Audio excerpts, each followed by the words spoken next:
international dailies and news portals. He also translates from Urdu and Hindi into English. He is the managing editor of the Urdu translation of complete works of Dr. P.R. Ambedkar in a project assigned to him by the government of India. So let us have Professor Mohammed Asim Siddiqui as our first speaker today. The topic is, why is Edward Said important in post-colonial theory? Professor Siddiqui, thank you. Thank you for joining us today and for having accepted my invitation. Thank you. Yes, please. Thank you very much. Actually, when you sent that invitation, there was no choice for me. So I had to accept that. You cannot say no to a friend, and especially if it happens to be a very good friend, an old friend. Thank you very much for extending that invitation to me.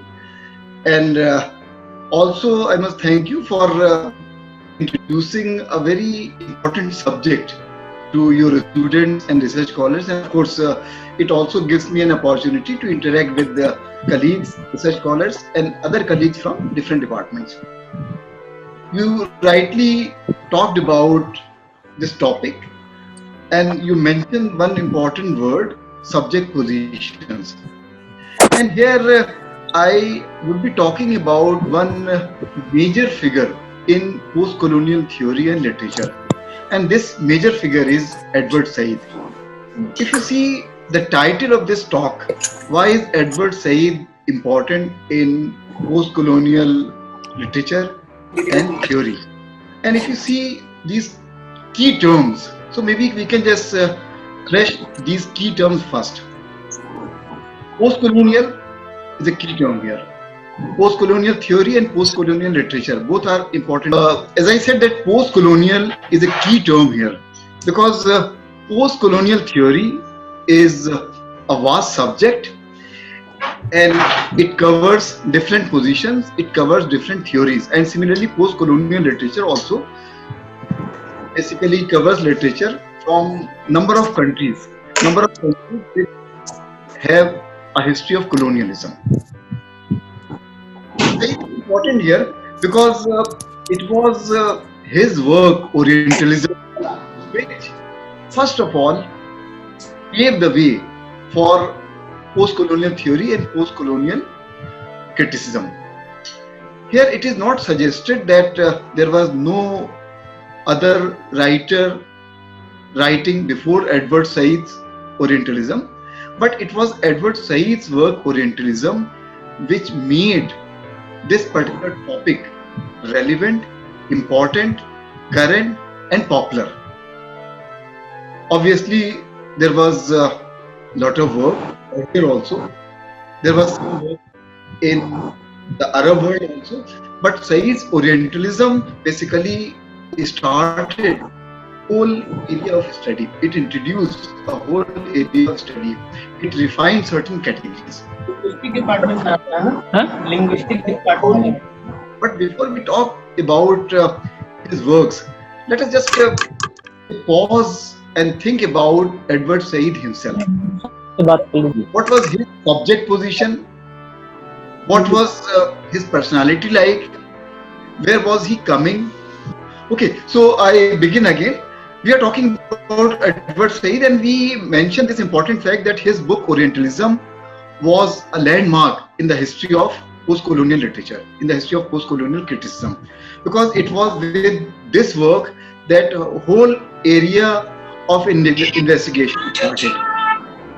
But who was Edward Said? Edward Said came from Jerusalem. Edward Said came from the Arab world. Edward Said was a Christian Palestinian, and he experienced exile. He experienced a very different kind of world from the world which he later adopted. That means when he was young, he was attending those schools in Jerusalem. He was spending time in Cairo. He was, experiencing that world. But later when he went to United States of America, where he started his higher studies, and later when he took a job in Hello. American University, and it was Columbia University, and career started. So what happened that Edward Said had two very different kinds of experiences. One, he had the experience of the Arab world. He had the first-hand experience of life in the Arab world because he was a Palestinian, because he was a Palestinian Christian. And the second thing is he was also able to see a different world when he shifted to the United States of America. The same thing is true about the two languages that Edward Said knew. He knew Arabic, and he said that Arabic is very dear to me, and that's why in his work you can see lots of references to Arab literature. You can see lots of, say, references to certain terms which are used in Arabic literature, and at the same time he also knew that his intellectual language was English. So you have a thinker who possibly belongs to two worlds. One, the world which he left behind, and in a way he always carried this sense of exile. And the second, he lived in a world where he could see different things from a different vantage point. When his career started, and you know that his career started with his study of Joseph Conrad. And you see that in his early phase, the influence of Joseph Conrad is everywhere. You know that Joseph Conrad himself is a very important name in post-colonial literature. Joseph Conrad was not English. English was not his mother tongue, but Joseph Conrad chose to write in English. And sometimes he also faced criticism for his style. Lewis considered his style of writing very imprecise. But Edward Said liked Joseph Conrad very much. And you see that his first important study, his first important book was on Joseph Conrad.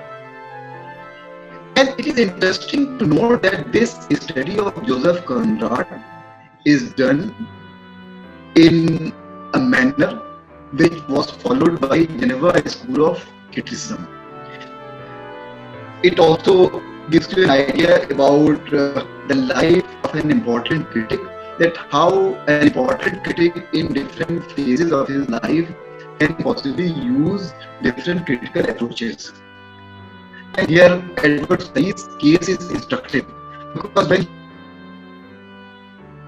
he wrote that book on Joseph Conrad, when he studied those letters of Joseph Conrad, what he was trying to do, he was trying to get into the consciousness of Joseph Conrad. He was trying to get into the psyche of Joseph Conrad. And you know that Geneva School of Criticism, which was popular at that time, this school of criticism basically was interested in the consciousness of a writer which emerges from his different works. There are many other critics also who are identified with the maybe deconstruction. Somebody like J. Hillis is identified with deconstruction, but in his early phase, he also followed Geneva School of Criticism, and he wrote a wonderful book on Thomas Hardy. So in his case also you can see influence of different approaches. So Joseph Conrad, his sense of exile, his consciousness, these are the important concerns of Edward Said in his book on Joseph Conrad. Later you see that Edward Said follows a very different approach in a very different work. And what is that different work? There is another early work by Edward Said. This is titled Beginnings, Intention and Method. Beginnings, Intention and Method. And it includes one very important article, and that article is titled Molestation and Authority in Narrative Fiction. And you see here, as the title of this essay can also provide a clue, he's talking about narrative fiction, but here he moves further from Geneva School of Criticism, and rather he adopts a certain position which was taken up by structuralism. So in a way, here you can see the influence of Claude Lévi-Strauss, and you can also see the influence of structuralist narratology. You know that phenomenology was the philosophy behind the school of criticism, especially the work of Edmund Husserl.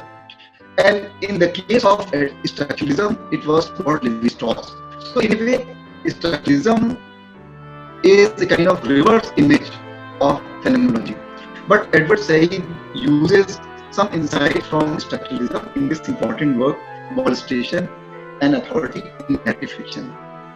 I am quoting these early works because not much is known about these works, and these works are rarely mentioned in any discussion of Edward Said. So we say that Edward Said began with phenomenology. He began with the school called consciousness criticism. He began with sharing certain insights with Geneva School of Criticism, and then he further took insights from structuralism in a later work, and it was later, many years later, when he came to his most important work, Orientalism. Now, if we think about Orientalism, we must consider Orientalism as a kind of part of a trilogy. That means there are three works which should be mentioned together.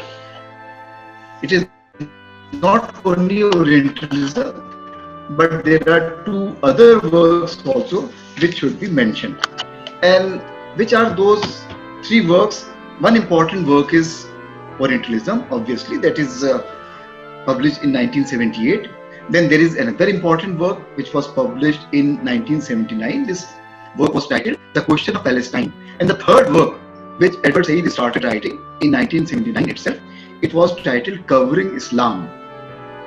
So let us talk about these three works together. Orientalism, The Question of Palestine, and Covering Islam. What is Orientalism about? First of all, think about this term Orientalism. Orientalism. You have the word Oriental. Oriental refers to people of the East. Orientalist was also a term. It referred to people who studied East. But Said gives a very different meaning to the word Orientalism. And yet Orientalism also becomes a kind of attitude. Orientalism also becomes a kind of stance. Orientalism also becomes a kind of industry. Orientalism also becomes a kind of approach. Orientalism. When Said is talking about Orientalism, what basically he did was he studied many important 19th century writers, many important 19th century French and English writers, painters, artists, the reports of administrators, the reports of policymakers, the work of many travelers. And when he looked at the work of all these people, that means the policymakers, the administrators, writers, painters, artists, and even statements made by people, then he developed a particular thesis. And what is that important thesis? That the Orient was constructed. Orient was manufactured. The Orient was manufactured in a certain manner.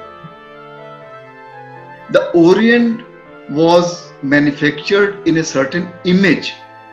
the Orient became an idea, an image, and a kind of contrasting idea of the West. So, what happens in this discussion? There is this concept of othering. That means there is the West and its other is the East. So, whatever qualities the West associates itself with, but whatever qualities the West wants to discard, they are passed on to the Orient. In this particular case, Said's Orient is the Arab world. But in further discussions of Orientalism, anything that is not Western, and in this case, even India, for example, is part of the Orient. China is also part of the Orient. In other words, you have the word which is called Occidental and you have the word which is called Oriental. So what happens that the Orient is defined in a negative manner. Orient becomes timeless. That means there is no change. So what people thought maybe 500 years ago, they are still thinking in the same manner. Orient becomes exotic, strange, means that somehow it is interesting because it is strange. It is strange because it is exotic. It is exotic because it is unlike us. And that's why it holds some kind of interest. And when it is exotic, it also becomes mysterious. And so you also have many of those stereotypes. The inscrutable Chinese, the lazy Indian, the dangerous Arab, the violent Arab. Many of these stereotypes are part of often Western fantasy. That means the Orient was not constructed on the basis of some first-hand knowledge of the people of Orient, but rather it was constructed in a kind of stereotypical manner. So Orient becomes timeless, Orient becomes exotic, Orient becomes an other of the West, Orient also becomes effeminate. Say for example, men in the Orient, they are effeminate, women are sex-starved or very, you can say that very lust figures. That means they are figures of lust. So again, in all such examples of the Orient which is constructed, the image of the Orient is far from reality. That means here there is a kind of binary construction where you have the West. West is seen in the image of enlightenment. West is given the qualities of reason.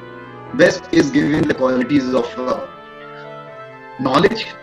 West is given all possible positive qualities, and East is given all possible negative qualities. What he is saying that basically this image of Orient has been constructed, and it has been constructed over a period of many centuries through the work of writers, through the work of policymakers, through the work of artists, through the work of travelers, and so on. And for the people in the West, this is the reality of the Orient. This is the picture of the Orient. That means there is very little about the Orient that they knew, but rather everything has come from such sources. Now this is roughly the idea of this book, Orientalism. Said also says that sometimes there can be a very concrete manifestation of this attitude, But at other times, there can be certain assumptions about the Orient. In other words, there can be a manifest form of Orientalism, but there can also be a latent form of Orientalism. Manifest, which is visible, which is concrete, which can be seen. But latent kind of Orientalism is part of Western assumptions about the East. So, whereas a crude statement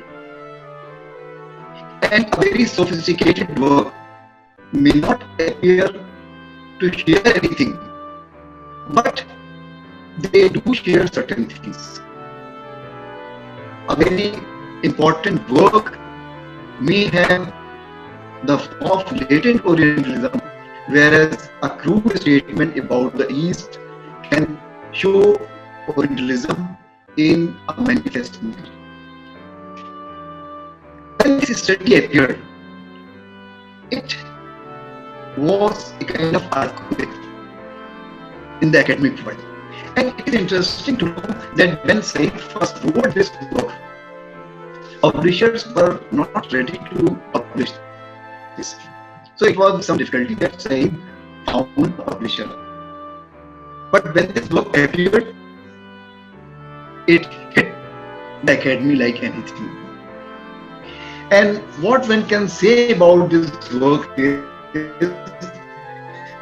that this work became an event. This work became an event, real criticism. We speak about this work very glowingly. One very important name in post-colonial theory is Gayatri Chakravarti Spivak. Spivak talks about this work. And one major impact of this work was that it started a trend of marginality studies. That means Said was talking about people who were marginalized. And there are any number of people in different parts of the world who are marginalized. Whether if we talk about India, whether we talk about Adivasis, whether we talk about certain other groups, we'll see that marginality is an important subject, and marginality is an important subject in post-colonial theory. And marginality is also a very important subject in studies. So in this respect, this whole trend of marginality studies was started by Edward Said's work, and so work very important. Also about Partha important. And again, he is a very important name in post-colonial theory. Part of this work was that Partha Chatterjee wanted to say so many things, and he found that this work articulated all his concerns. And furthermore, you see that scholars of subaltern studies also took up this work. Now, what is important about this work is, and we can note some other things also about this work, that Said basically was using certain insights of Michel Foucault and Antonio Gramsci. Michel Foucault and Gramsci. You know that Foucault has talked about discourse. Foucault has talked about power.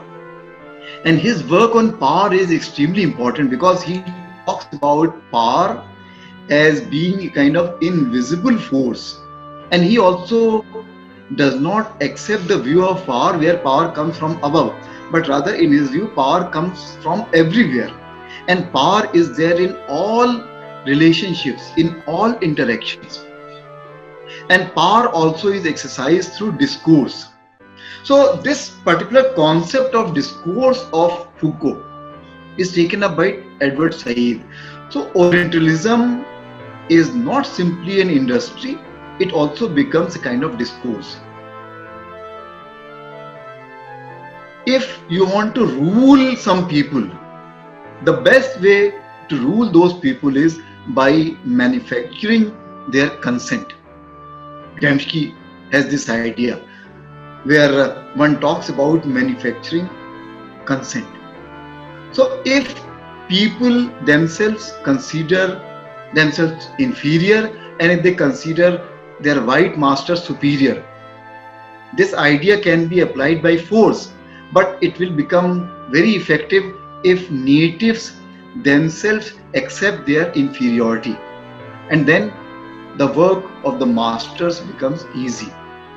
So in this respect, when Orientals were presented in that kind of negative image, and they often accepted that image, so here Orientalism worked like a discourse, Foucault's term. But what is important here is, and here again I am bringing in Foucault. Foucault also talked about power and knowledge. Actually, he talked about power, knowledge, truth. Power, knowledge, truth. So if we think about power and knowledge, then in this particular respect, you see that there is something about Foucault and from which Edward Said differs. And what is that thing? Not whether knowledge transforms power or whether power transforms knowledge. Foucault's idea was that knowledge transforms power. Knowledge transforms power. But Said gave a spin to this idea. And in this case, it is power which transforms knowledge. Power which transforms knowledge. And you see that this entire knowledge was constructed. So, what is this knowledge? Philology. What is this knowledge? Anthropology. What is this knowledge? Literary criticism. What is this knowledge? Linguistics. What is this knowledge? Even science. What is this knowledge? Classification of plants. All these things. So this knowledge, in fact, served the cause of colonialism. This knowledge served the cause of the imperial powers. And what happened here was that power transformed knowledge. So this was an important aspect of Edward Said's work. Power transforming knowledge. If we can think about some major effects of this, we can possibly, and especially here we are bringing in literature, we can talk about three important effects of this work. One important thing is, of course, that Orientalism gave birth to what is called post-colonial criticism. Orientalism gave birth to post-colonial criticism. It is important to mention here that already there was the work of Fanon, and after Said, you'll also see the work of many other important critics, and here two critics are important. One is that and the other is Bhava. And Robert Young used a phrase very popular. He calls these three figures, Edward Said, Spivak, and Bhava, a holy trinity in post-colonial criticism. But coming back to Edward Said, one major impact of this work was that it told us how to read certain classics again. That is, rereading certain classics, rereading English literature. That was one important effect of this work. Second important aspect was how to read literatures from all those other countries which have a history of colonialism. And the third important aspect was that you read the representation of the colonized people in works of literature. that is three important things. One, rereading English literature. But when we read English literature, now we read English literature in a new light, with our knowledge of its colonial history, with English literature's investment in colonialism. Second important thing, how are colonial subjects represented in works of literature. And here it also means whether there is some challenge to colonial authority in some works. That is, it is not simply a question of studying those representations, it is also looking at some examples of some challenge to authority.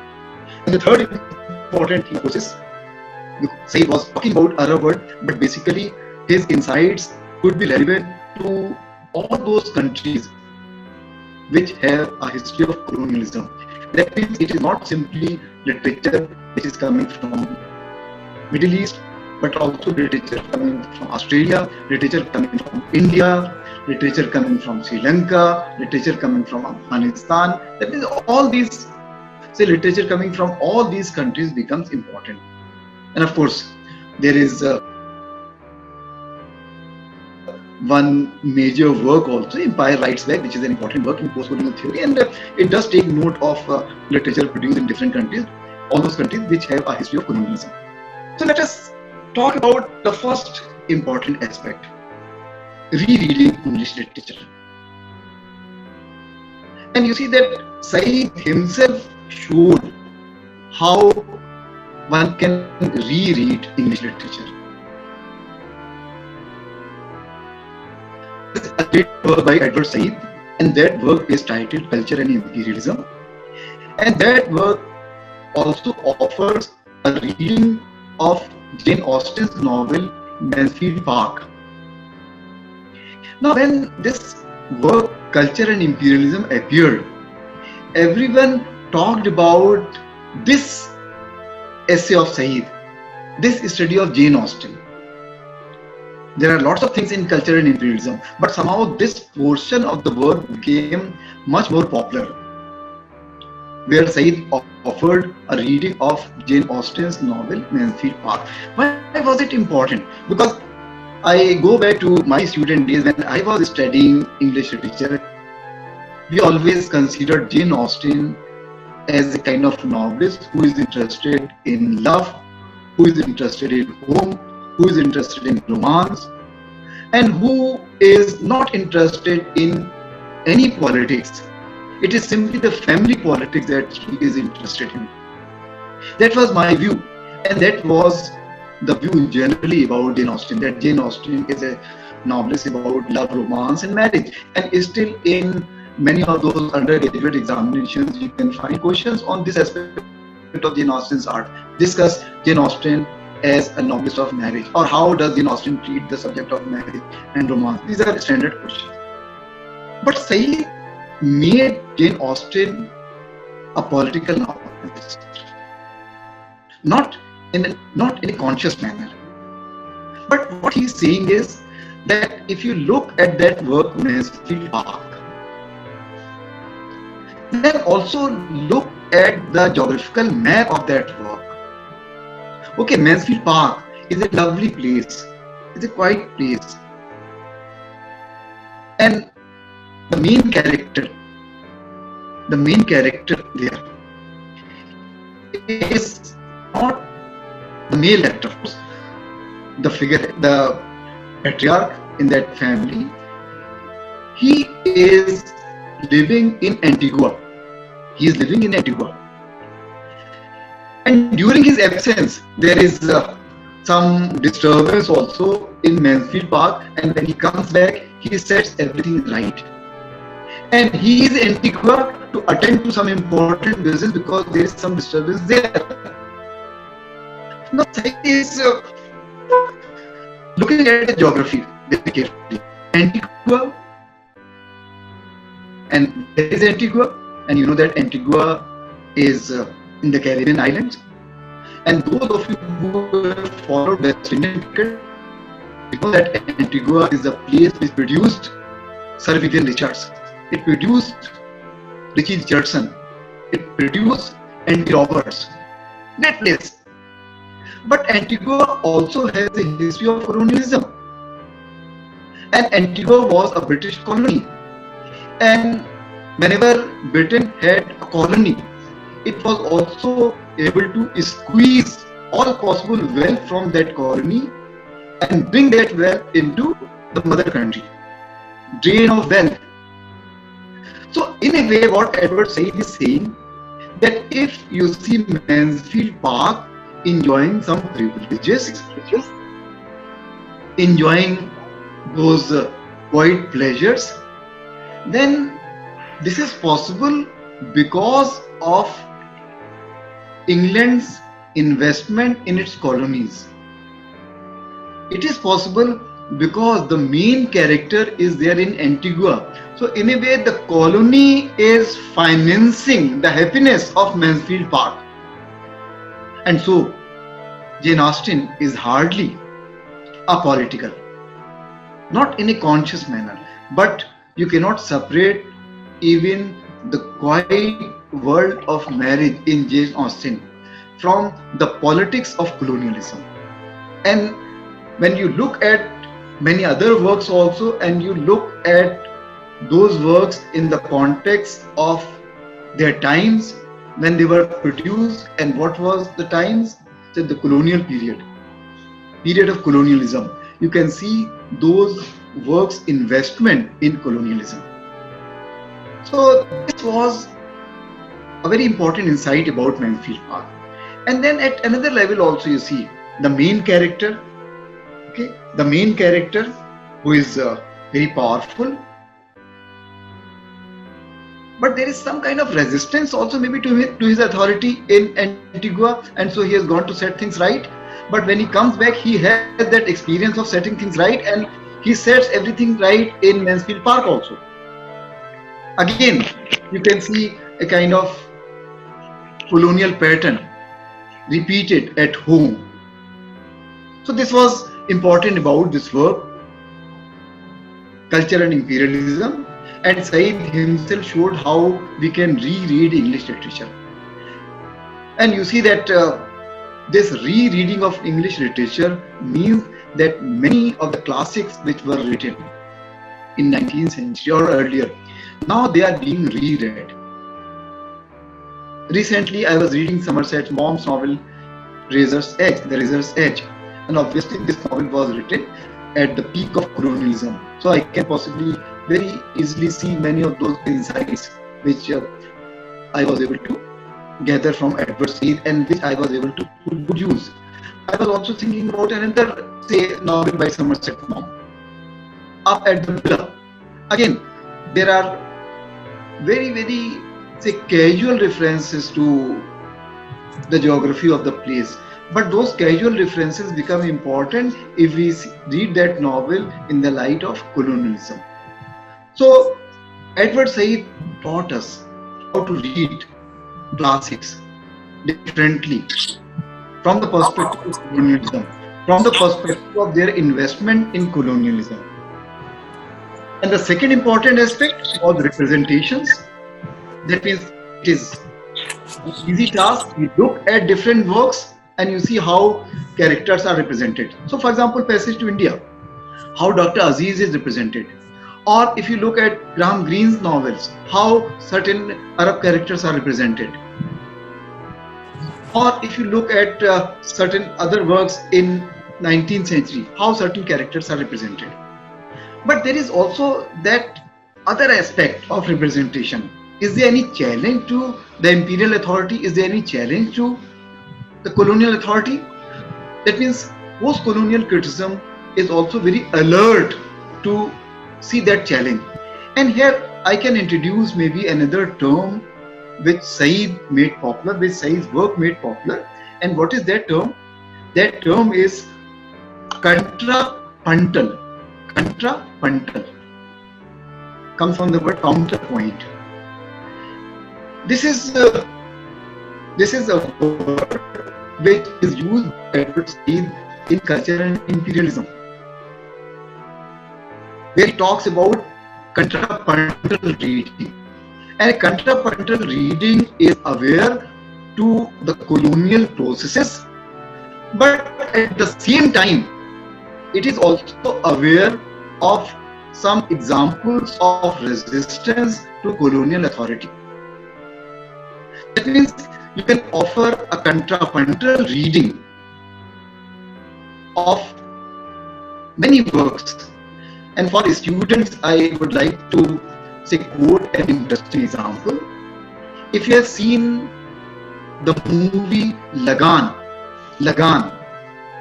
there is a very interesting scene in that movie where you have the captain there who throws a challenge that okay, you natives, you play a cricket match with us, and if you win, we will say we will not charge anything. That means your interest will be, you will be exempted from say Lagan interest. And there is a moment there when Amir Khan, Bhuvan, is standing there, eyeing that character, and you see eyeball to eyeball.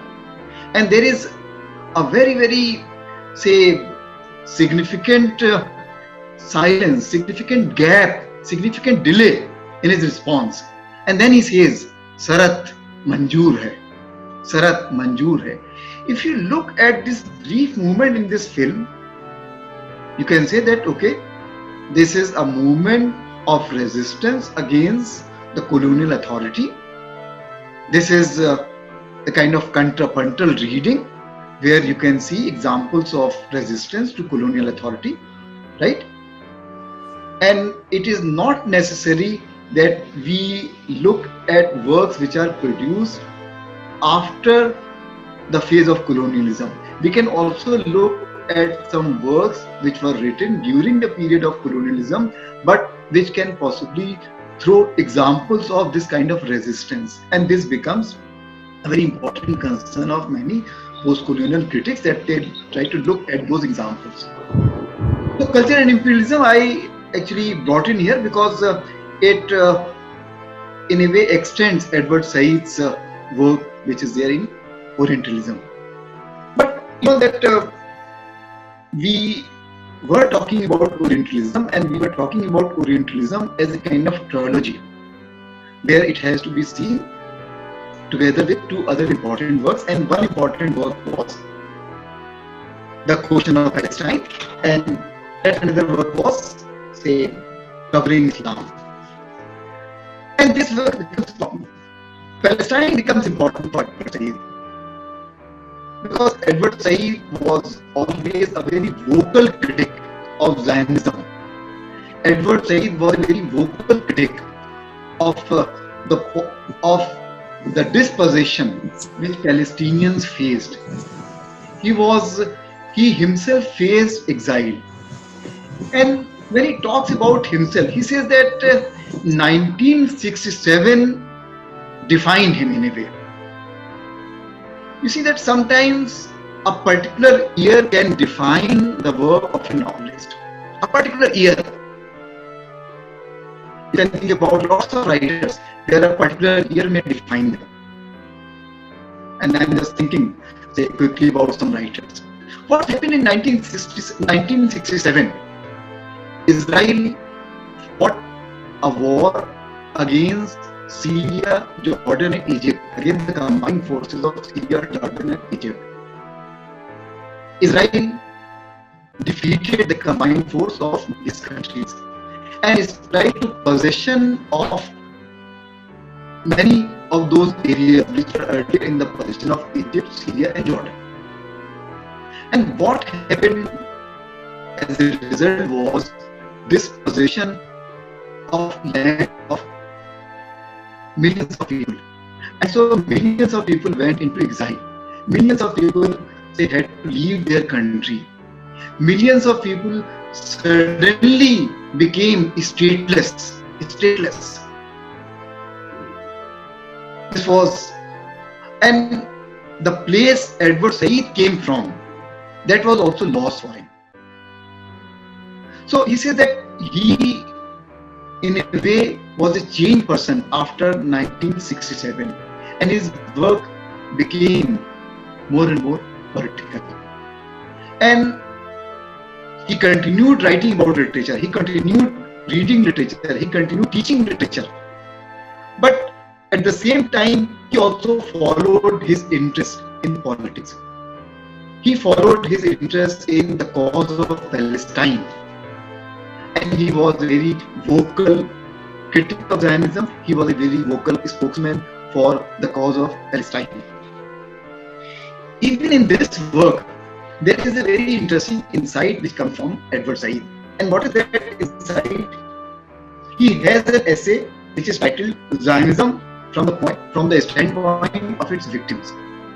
You see, Jews have also been victimized. They have seen Holocaust. They have also seen exile. And they have been in exile for centuries. But here, Said is also trying to see Zionism. Zionism basically say that, philosophy, a kind of nationalist philosophy. Here, Said is trying to see Zionism from the point of view of its victims. That means Jews face exiles, and similarly Palestinians face exile. And when I'm talking about Palestinians here, and when Said is talking about Palestinians here, Palestinian means not say Christians, Muslims and people of other religions. So here he is using the word Palestinian to refer to people of different religions who lived in a particular place and who faced exile. You see that, and this is also an aspect of his commitment, that in 1993 there was a particular accord which was signed in the United States. And Said was invited by the President of the United States to attend that event. And Said refused. Now, you know that how difficult it is for any intellectual to refuse something which comes from the topmost authority. Right. So this is another important work in this terminology. And yet another important work was covering Islam. And again, there was a context of this work. And what was the context of this work? In 1979, Iranian students took American embassy its hostage. That means they were hostages. And that hostage crisis continued for more than a year. In fact, because of this hostage crisis, Jimmy Carter lost his election.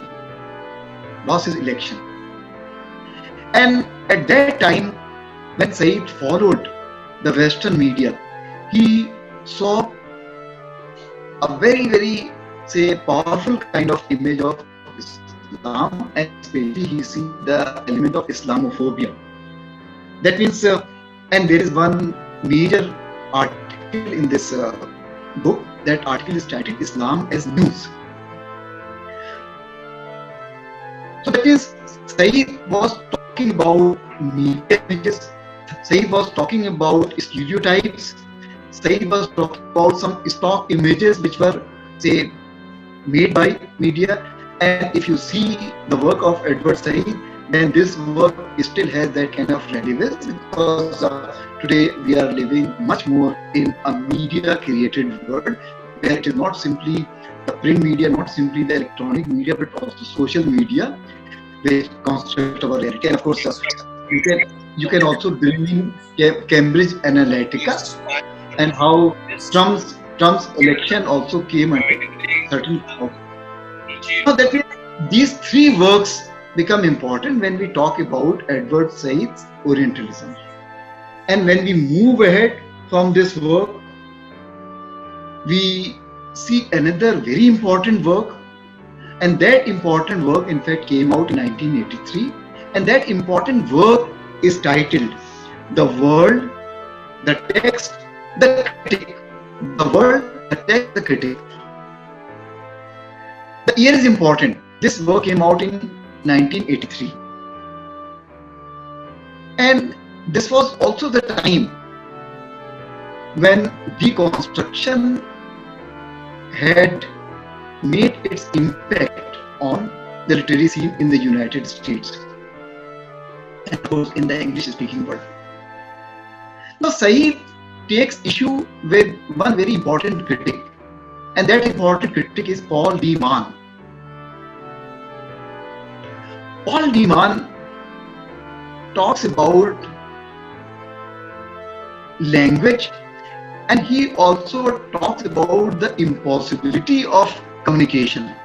That means when we use language for reference, in Paul Mann's hands, it is the ruin of reference. That means all referential aspects of language actually come to nothing in Paul Mann's words.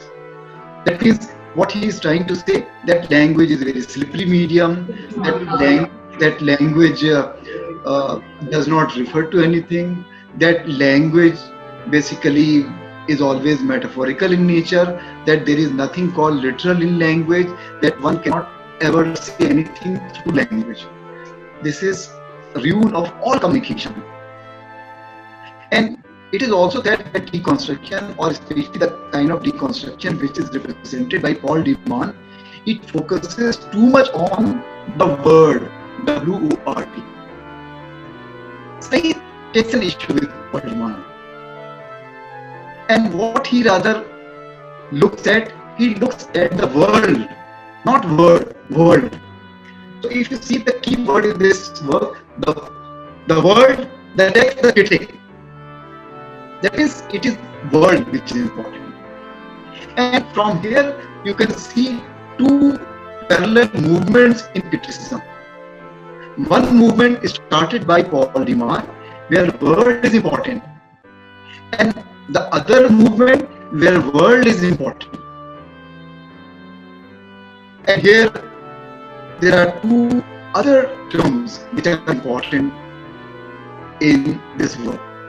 One important term is Said talked about secular criticism, and he also talked about worldly nature of text. By secular criticism, it is not meant that he is speaking against religion or any against religion. By secular criticism is meant the idea that texts take place in the world. Texts have a worldly nature. Texts originate in the world, and so the point of their origin is important. The point of their historical movement is important. The point of their location is important. Paul D. Mann, on the other hand, would focus on the word.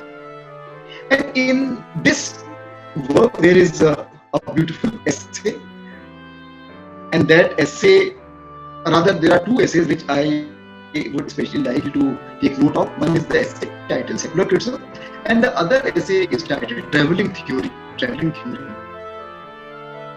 But this essay, Secular Criticism, becomes important because Said is talking about the worldly nature of text, and he gives the example of one work by Orwell, that is Mimesis, and where he talked about entire Western literature or law. Said looks at one important detail in that essay, important, and for Said that fact of exile was important in the interpretation of his work. So Said focused on worldly nature of text, secular criticism. Probably this is the key aspect of Said. Contrapuntal reading is an aspect of his work. Similarly, post-colonial criticism is an aspect of his work, but as far as Said himself is concerned, he gave a call for worldly criticism. Post-colonial criticism is something which is derived from his work by other critics. And contrapuntal reading is a term which was used by Edward Said. An interesting thing here is, and maybe I'll just take 5 minutes more and then finish. You see that Said was a man of many parts. He was also a music critic. He was also a very good piano player, and he also wrote regularly on music and piano. In fact, some important newspapers at the time, they often refused to publish his write-ups on Palestine, but they always welcomed him for his write-ups on music because he could write on piano. But Said talks about music, and from music he takes up this term contrapuntal, and he gives a kind of political slant to this term contrapuntal. Then we have another aspect of Said's work, and that aspect again it has something to do with this championing of Palestinian cause. There is a book which is beautifully titled After the Last Sky. After the Last Sky. An interesting thing about the book is that this line is taken from one important, say, Palestinian protest poet, Mahmoud Darwish. This line is taken from him. But important thing about this line is that it is talking about something, but it is also referring to some images. So this is basically a book of images, of pictures, of photography, where you have captions and where you also have size prose. And this is written with one photographer, Jean Meyer. Jean Meyer. Those of you who have followed art criticism, they might recall that Jean Meyer also wrote with John Berger. John Berger, the writer of, say, another say way of seeing that his famous work. But John Berger also wrote another important work that was another way of telling. Another way of telling consists of pictures and some description on those pictures. So I also say added this description. And interesting thing is that say his writing those captions became very controversial, and say sometimes publishers refuse to entertain say for writing those captions. So that means this is an important aspect of Said's work. Furthermore, there is another aspect of Said's work, and here it is extremely important. And here I would like to mention two works, and both talk about the role of an intellectual. One is representation of intellectual, and the other work actually consists of 5 lectures which he delivered, put together by Akim Bilrami. He is a philosopher, and these lectures come in the book Humanism and Democratic Criticism. Humanism and Democratic Criticism. So first of all, Said talks about the role of an intellectual. He makes a distinction between public and private intellectual. He says that there is nothing called private intellectual. And there is another thing about intellectual that Said mentioned is that intellectual is never going to please others, rather he positions. And in fact, Said himself did that thing in his life. As far as this book is concerned, Humanism and Democratic Criticism, this is probably the most important work of Said, in the sense that it talks about his own ideas. And here he makes a case for a kind of cosmopolitanism. He makes a case for democracy. And he takes issues with T.S. Eliot. And he takes issues with Ellen Bloom. And he talks about humanism, but not the elitist kind of humanism which was represented by T.S. Eliot or Ellen Bloom, but a democratic kind of humanism. And why it is important? Because Said is saying that humanistic ideals of liberty are extremely important, because for all those people who are marginalized, for all those people who suffer at the hands of power, it is ultimately this ideal of liberty which sustains them, which helps them. So whether it is their resistance against authority or whether it is bringing justice to their lives, this ideal of liberty, this ideal of democracy becomes important. And here Said also makes a case for philology. Say that means say a method which was discarded, and Said makes a case for that method. So what in fact I can say here is that Said's case is instructive in the sense that when you look at his work, he offers variety. He is also a person whose own life is full of that kind of activism, which is reflected in his writings also. There are aspects of his work. Palestine is one, literature is another, public intellectual is yet another, music is yet another, and of course, how to read literature. This is also an important aspect of his work. I think there are many other things also which will come up in the question answer sessions. But just a brief note, Said also wrote his memoir, Out of Place. And I was really touched by one interesting, say moment in that memoir. Said knew that he was dying. Said knew that he, was suffering from terminal illness. But he also knew that he had a responsibility up his shoulders, because he says that I have seen many parts of that world which has not disappeared and which is there in my memory, which is there in my experience. If I do not write about that world, then probably that world will be completely lost. And that world was the world of his early Jerusalem days. That world was the world of his early, Palestinian days, right? So in a way, you have a critic, a critic who offers a very different kind of subject position of an exile, but he also turns that position of exile to advantage. You have a literary critic, you have a political critic, you have somebody who is against specialization, who is ready to assume the role of a public intellectual. And lastly, I'll say thank you very much for providing me this opportunity to talk about this important field. Thank you. Hello. Thank you, Professor Mohammed Asim Siddiqui, for a brilliant lecture. It not only reflected your wide reading, but also a deep understanding of one of the leading 20th century thinkers and leading critic of our times. And you spoke very beautifully about how Orient becomes the other. And Professor Siddiqui's intervention urges us to reconsider subaltern studies and also Orient as a notion, as a journey that dismantled the colonial hierarchies.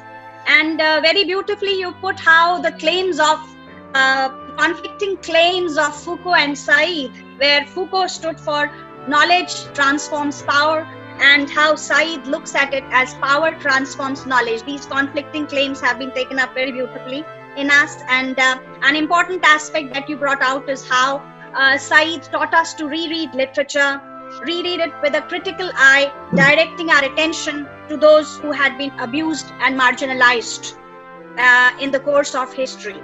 Thank you, Professor Siddiqui, for an excellent talk, for very in-depth understanding of the subject, and for having taken up one of the most complex intellectual giants of the century. And Professor Siddiqui, you will have to unmute yourself. There is a long series of questions here with a lot of admiration and appreciation for the two presentations that you made. Here, there is a question from Dr. R.B. Sharma. The question is, thank you, Professor Siddiqui, for the very comprehensive talk on Said. It is always a pleasure to listen to you. The question is not Said's criticism of Paul de Man for focusing on word paradoxical and ironical? Because Said's method of critical practice, his contrapuntal reading for exposing the politics of representation, is primarily based on his focusing on the word. The world that he attempts to analyze is available to him, to us, and to everyone else is only through language or word. So, Said criticizes the very tool that he and all post-colonials use in their critical practices, that is the tool of language, word, the stuff that creates the episteme of the world, Western as well as Eastern. Thank you. Can I answer all questions? Yes, it's Yeah. one question, one long observation, Yeah, and actually, there are two more questions also. So if you yes. permit me, I can. I mean, Okay, there are okay. three questions. Should Yeah. I read out those Yes, questions to yes, you? that will be wonderful. Yeah, There yeah. is another question from Mohammed Ejaj, our research scholar. His question is, Edward Said has described those novelists and writers who wrote about the possible cultural and racial meeting between the East and West as sexual political. How is it possible to fit up the above statement in the frame of the Orientalist concept, and to what extent do you think it is its credibility? This is the question. Then there is another question here for you, Professor Siddiqui. From Siddiq Khan, certain texts like the Arabian Nights, which come from the time much before the colonialism started, and also these stories were supposed to be written by Orient themselves, has shown some of the similar stereotypes. There is always some degree of exoticism associated with the characters in Arabian Nights. Does it not contradict Said's claims?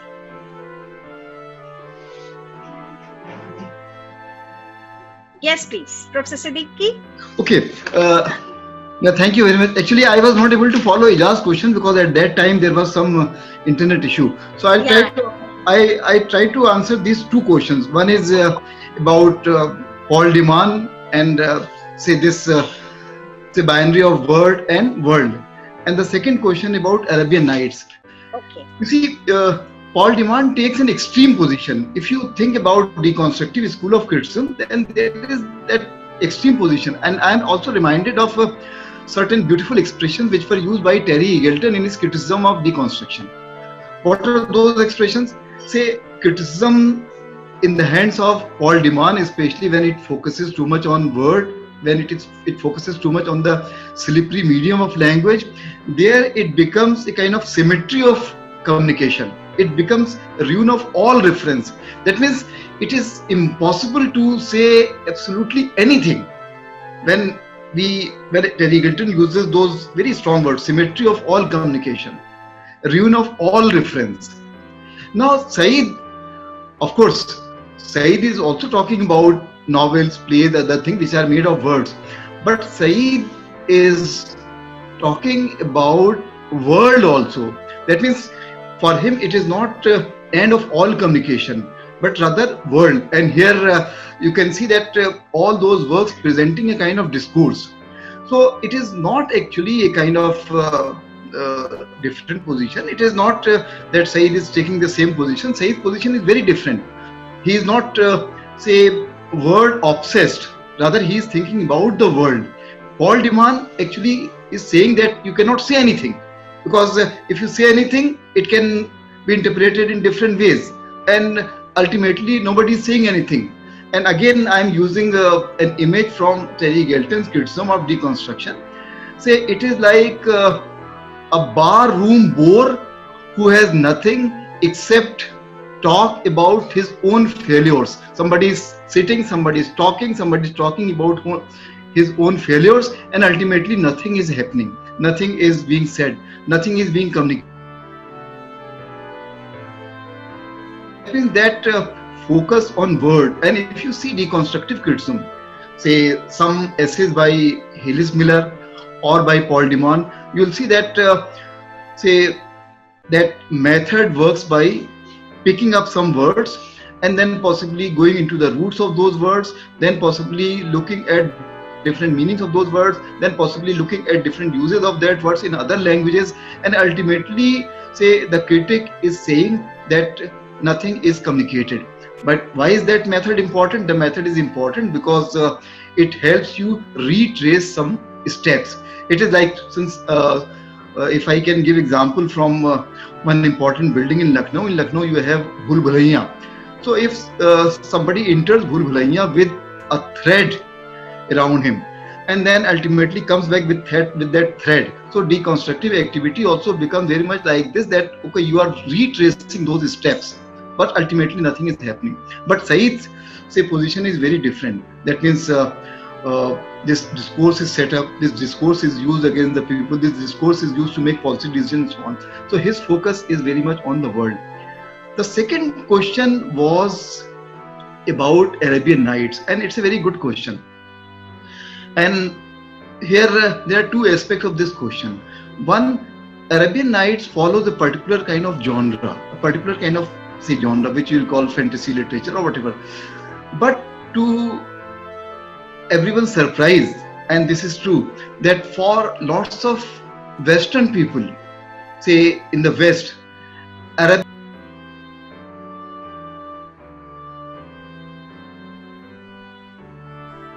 for lots of people in the West, Arabian Nights say appeared the reality of the people in the East.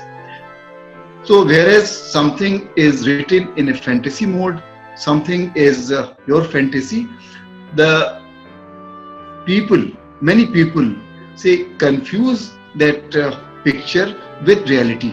And for many people, actually, Arabian Nights constituted the reality of the Arab world, and that is the whole point. Now, there is another aspect also of this question, and this. Yeah. So, what I was saying is that there is also another aspect to this question, and that aspect is that Orientalism also say had a lot of criticism. And one important criticism of Orientalism was that it talks about say all Western people maybe in just one voice. That means if there were if there were different positions in the Western world, if there were different positions about Orient in the Western world, then probably Said's book does not take note of all those different positions. And similarly, the other say important criticism of Orientalism was that it often does not pay as much attention to the history of resistance in those colonial lands. And this question of resistance was taken up by Edward Said in Culture and Imperialism. But this is important because when Said wrote an introduction to his work, say 20 years later, then he said that Orientalism was a very different book for different people.